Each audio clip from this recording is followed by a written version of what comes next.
ঐতিহ্যবাহী সামাজিক সাংস্কৃতিক ও ক্রীড়া সংগঠন জাগৃতির ৫৭তম বর্ষপূর্তি উপলক্ষে ধারাবাহিক আয়োজনের অংশ হিসেবে আজকে অনুষ্ঠিত হয়েছে জাগৃতি প্রীতি ফুটবল ম্যাচ ২০২৫।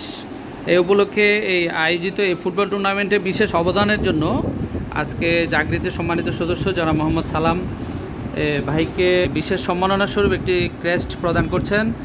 জাগৃতির সম্মানিত কার্যকরী কমিটির সম্মানিত সভাপতি মোহাম্মদ ওসমান উপস্থিত আছেন। জাগৃতির সাধারণ সম্পাদক মোহাম্মদ সোহেল রানা আছেন, সাবেক সভাপতি, সাধারণ সম্পাদকদের অনেকেই। তো আমি একটু জানতে চাইব আজকে যে সালাম ভাইকে যে আজকের যে ক্রেস্ট করা হচ্ছে এই সম্পর্কে।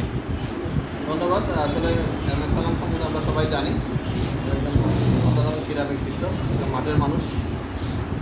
গত কিছুদিন আগে চট্টগ্রাম জেলা রেফারেন্স ফুটবল কর্তৃক আয়োজিত যে ফুটবল টুর্নামেন্ট হয়, সেই টুর্নামেন্টে সে সদস্য সচিবের দায়িত্ব পালন করেছে, সফলভাবে একটা টুর্নামেন্ট আয়োজন করেছে।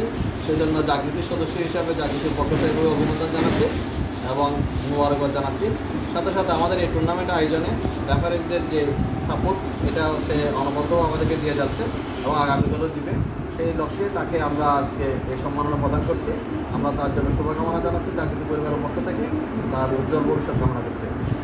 ধন্যবাদ। জানতে চাইব একটু করে জাগৃতির সম্মানিত সভাপতি জনাব মোহাম্মদ ওসমান সাহেবের একটু মন্তব্য। ধন্যবাদ জানাচ্ছি আমাদের এই সমাচারকে যে আমাদের এই ধরনের আয়োজনগুলো আমাদের বিভিন্ন মিডিয়ার মধ্যে কাভারেজ দেওয়ার জন্য। আমি সালাম ভাইকেও ধন্যবাদ জানাচ্ছি। সালাম ভাই এত অঞ্চলের সকল ক্রীড়া কর্মকাণ্ডে যে সকল অবদানগুলো রাখছে সেগুলো আমাদের মুখ উজ্জ্বল করছে, জাগৃতির মুখ উজ্জ্বল করছে। তাই সালাম ভাইকে ধন্যবাদ জানাচ্ছি।